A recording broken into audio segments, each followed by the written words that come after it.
Halo, Assalamualaikum warahmatullahi wabarakatuh. Balik lagi di Culam Susu, curhat malam suka-suka. Bareng gue Satria Panji. Buat malam ini pas banget nih. Gue kepikiran tadi mau langsung bikin Culam Susu ya, karena udah lama nggak bikin Culam Susu. Ternyata lagi viral kasus terkait narkoba, bos. Ini gue agak sedih juga sebenarnya dengernya ya.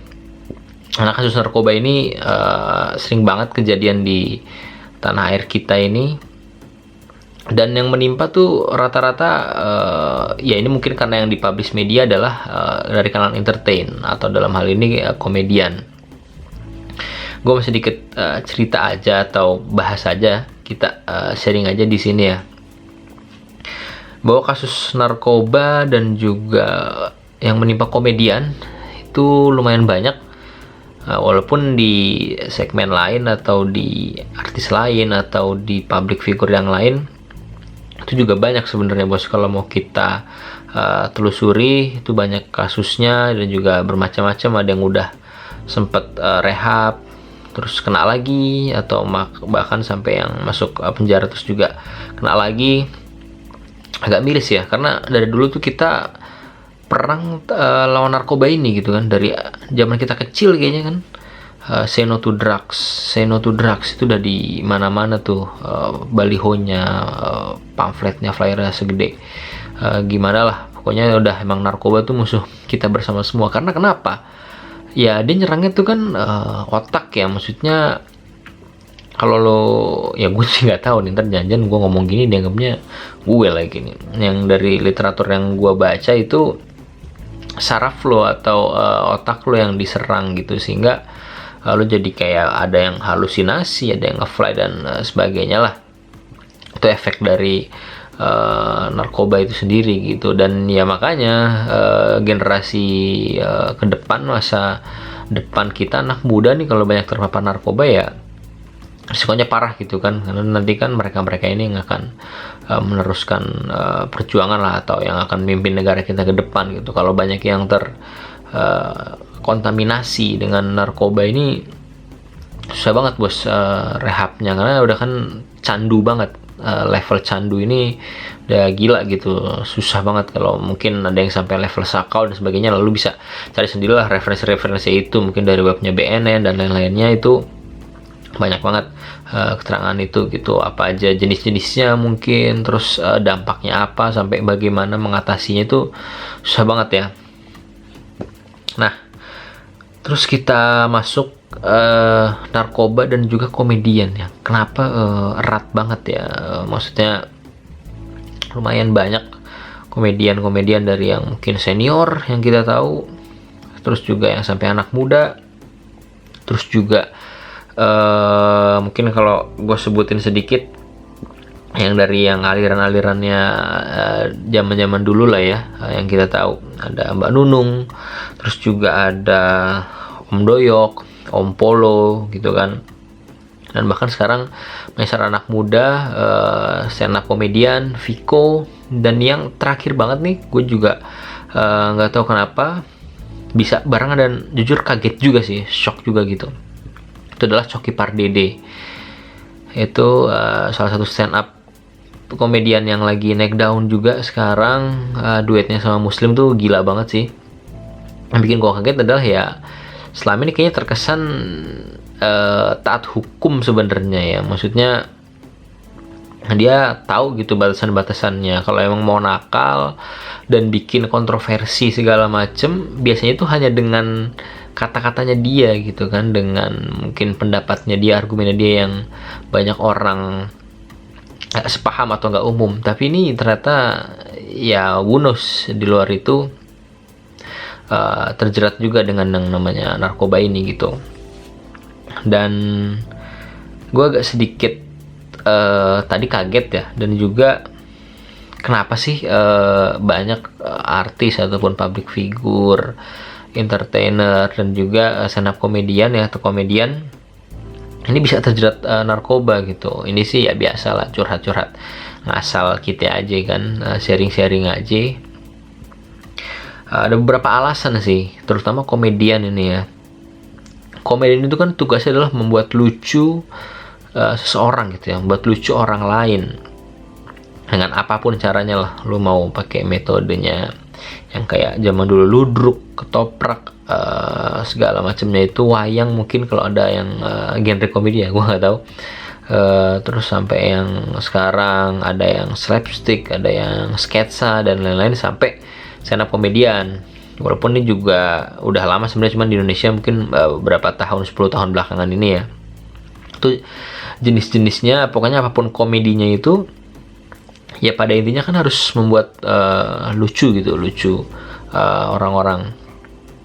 Nah, di sini nih permasalahannya adalah mereka bertugas membuat lucu orang lain gitu, menghibur orang lain. Tapi siapa gitu yang menghibur dia sendiri gitu?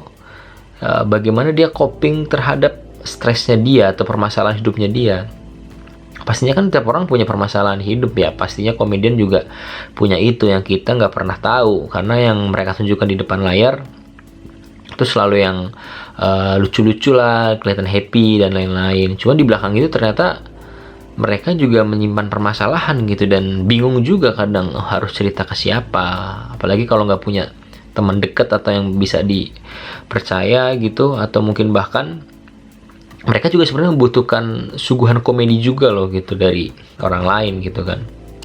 Artinya strategi coping ataupun menghadapi stres ini akibat ya mereka banyak depresi akan tuntutan pekerjaannya mereka kan, yang sangat-sangat mungkin itu tadi tuntutannya tinggi banget, harus ngebuat lucu orang. Mungkin kalau yang masuk TV harus ngebuat ratingnya juga bagus acaranya. Jadi banyak tuntutan di sana sehingga jadi depresi dia, mereka depresi, dan akhirnya salah-salah kalau coping yang nggak bagus bisa menjurus tadi ketemu dengan narkoba gitu. Lalu yang kedua, selain depresi, karena mungkin ada beberapa komedi yang menjalankan program-program di TV itu stripping atau setiap hari, atau bahkan off airnya juga banyak ya, kemana-mana gitu kan. Itu mereka dituntut buat punya stamina yang oke gitu, punya stamina yang oke, prima gitu kan, harus sehat terus. Nah ini katanya ada juga yang menjadikan alasan mereka pakai narkoba itu adalah buat menjaga staminanya dia gitu, agar staminanya tuh kuat gitu. Padahal ya secara nggak kelihatan kan itu manipulasi sebenarnya ya, hanya mungkin dengan ya kayak doping lah, semacam doping gitu kan. Jadi itu kan nggak bagus kalau buat tubuh secara terus menerus. Bahkan kalau narkoba kan efeknya adalah kecanduan itu tadi yang parah, malah dosisnya nambah segala macam, dengan dalih tadi untuk capek, dia harus mengembalikan stamina secara cepat gitu. Misalnya pulang pagi dini hari, besok paginya harus syuting lagi atau ada acara lagi gitu kan, off air lagi. Dan yang ketiga, itu terkadang juga yang membuat komedian itu terjerat sama narkoba biasanya karena mereka beralasan butuh inspirasi. Mereka dituntut untuk selalu kreatif, selalu ada ide-ide baru. Mereka juga harus dituntut cepet ya. Misalnya ada momen-momen gimana nih, set langsung insting komedinya tuh dituntut keluar gitu. Karena kan tugas mereka kan membuat lucu ya, atau membuat orang ketawa, itu mencari-cari celah komedi dan lain-lainnya itu. Sehingga katanya ada yang membutuhkan narkoba ini nih buat jadi inspirasi gitu kan, inspirasi dalam mungkin menulis materi, dalam berkomedi, mencari ide-ide kreatif lainnya, apa yang akan dibawakan besok, dalam off airnya, manggungnya dan lain-lainnya itu. Nah, menurut gue sih itu 3 ya yang sering kalau kita lihat alasan penggunaan narkobanya itu kenapa sih. Dan yang untuk kasus Coki ini yang baru-baru ini lagi baru banget nih kan, pada saat ini gue take ya, gue ambil videonya siang, itu beritanya siang menjelang sore kalau nggak salah, udah mulai viral lah itu, sampai malam ini juga masih viral. Kenapa penyebabnya itu masih didalami lagi sama pihak yang berwajib, bahkan dari pihak manajemen tempatnya bernaung ya, MLI juga udah kasih statement.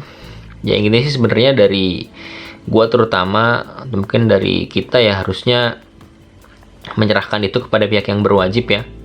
Kita serahkan kepada pihak yang berwajib, biar mereka nanti yang menelusuri aja bagaimana kronologinya, ataupun juga nanti mungkin saat adanya investigasi itu bisa ketahuan alasannya apa gitu. Dan ya syukur-syukur semoga gak sampai masuk bui lah, masih bisa rehabilitasi gitu, karena mungkin gue juga ngeliat di sana kebanyakan ini komedian sebagai korban juga gitu, karena kan harusnya bandarnya nih yang kita cari ya, walaupun memang tidak membenarkan juga kita menggunakan narkoba itu, kan mungkin mereka korban yang perlu rehabilitasi lah gitu.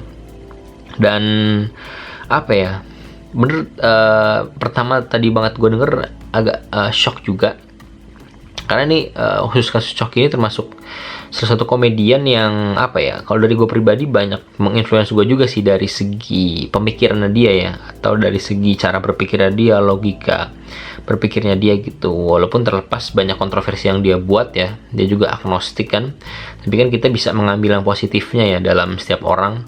Dari orang jahat pun sebenarnya kita bisa ngambil ada hikmahnya gitu, untuk kita ambil positifnya, untuk kita terapkan yang baik gitu kan. Dan Coki ini ya hitungannya pemikirannya lumayan anti mainstream, jadi mendobrak inilah kebiasaan atau apa namanya ya, rutinitas, bukan rutinitas, stigma mungkin bisa jadi, atau tesis-tesis yang banyak terjadi di masyarakat, atau kebiasaan yang dilazimkan gitu. Nah, dia mendobrak dengan ya pendapatnya dia sendiri gitu kan, dengan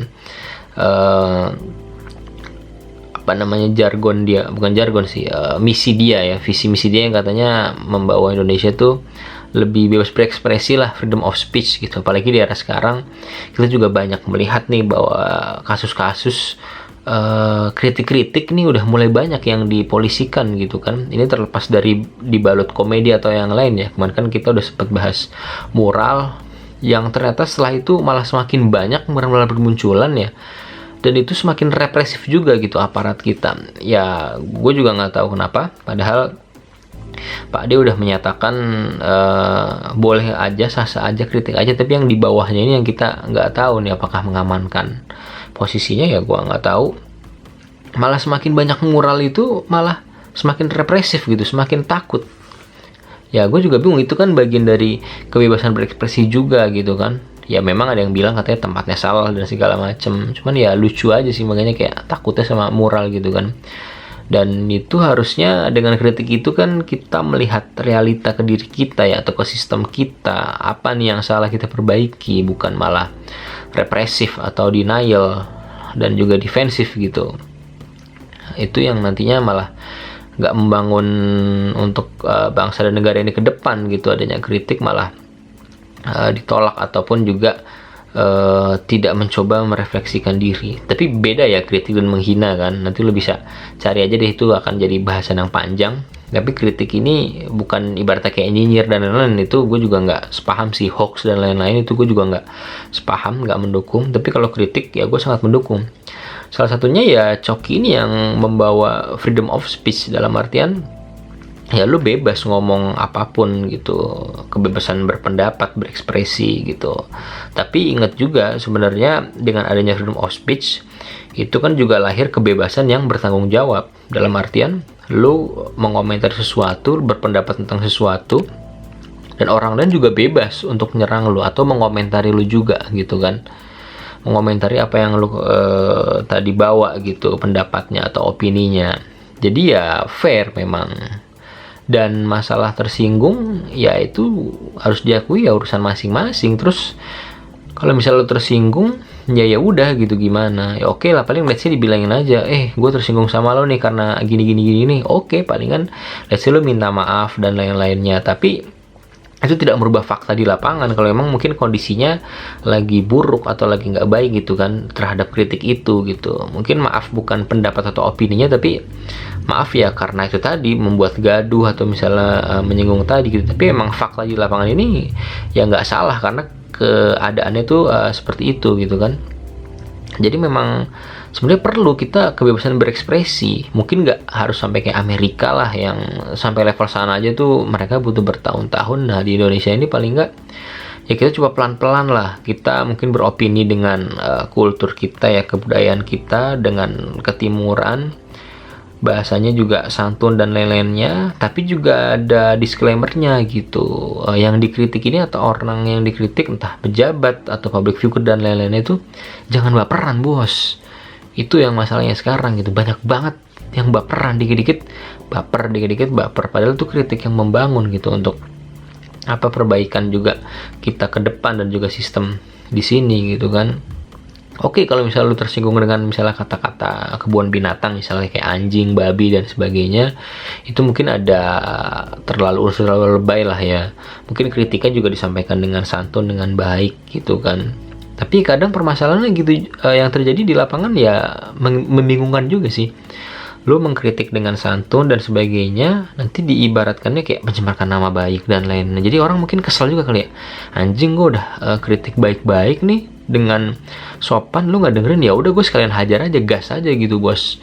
Jadinya ya buat apa gitu, toh maksudnya orang sama-sama tersinggung juga misalnya kan. Dan kita nggak bisa menyenangkan semua orang, kita nggak bisa membuat menjaga perasaan berapa di penduduk dunia nih, 5 miliar segala macem, ya lu nggak bakal berani beropini kalau kayak gitu caranya. Lu akan selamanya dibungkam gitu kan. Ya lu berpendapat dengan bijak aja, dengan santun, tapi tolong yang dikritik juga jangan baperan gitu kan, introspeksi. Lu harus bisa lah membedakan, tadi kan ada yang kritik, mana yang nyinyir atau hoax gitu kan. Itu yang penting sih di situ. Makanya gue lumayan kaget juga gitu, karena sosok Coki ini pemikiran-pemikirannya tuh cukup mendobrak ini juga paradigma yang selama ini ada gitu kan. Dan bisa inilah kita ambil positif itu dari sana, walaupun terlepas dari kontroversi yang dia buat, banyak yang aneh-aneh mungkin, itu kan balik lagi ke lo. Kuncinya tadi itu kan, jangan baper. Jadi kalau emang lo nggak suka ya udah tinggalin aja, kalau lo suka ya udah ditonton gitu kan, sesimpel itu. Ini nggak usah dibawa ribet, hidup udah ribet, nggak usah dibawa pusing ya. Kalau lo nggak suka kontennya ya udah nggak usah lihat lah. Kalau lo suka ya udah ambil aja pelajarannya, nikmatin. Toh itu kan juga buat hiburan juga, dan tiap orang punya preferensi masing-masing. Mungkin ada yang suka komedinya yang tadi ludruk lah atau apa yang zaman-zaman dulu mungkin. Yang sekarang ya orang mungkin sukanya stand up komedi. Itu juga genrenya banyak. Ada yang mungkin dark jokes, ada yang mungkin juga dengan storytelling dan lain-lainnya, atau mungkin ngebahas abstrak, banyak lah pokoknya.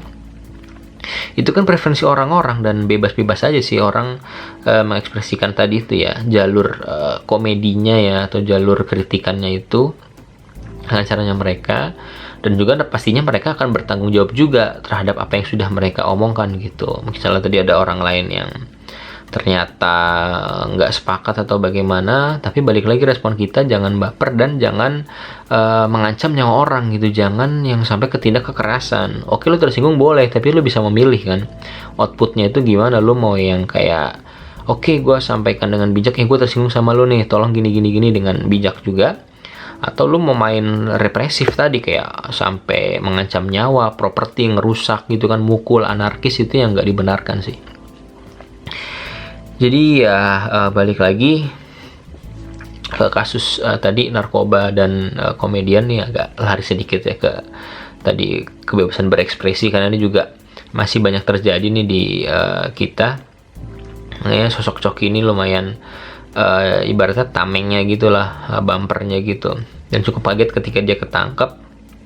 Ya semoga kita sih berharap dia bisa strong lah ya menghadapi cobaan ini. Dan dia sih kayaknya juga udah tahu kan dia yang berbuat, dia yang akan bertanggung jawab menanggung atas perbuatannya dia ya. Karena mau gimana lagi, hukum tetap hukum kan. Di Indonesia hukum kita masih menyatakan sabu ya kalau nggak salah yang tadi ditemukan itu terlarang.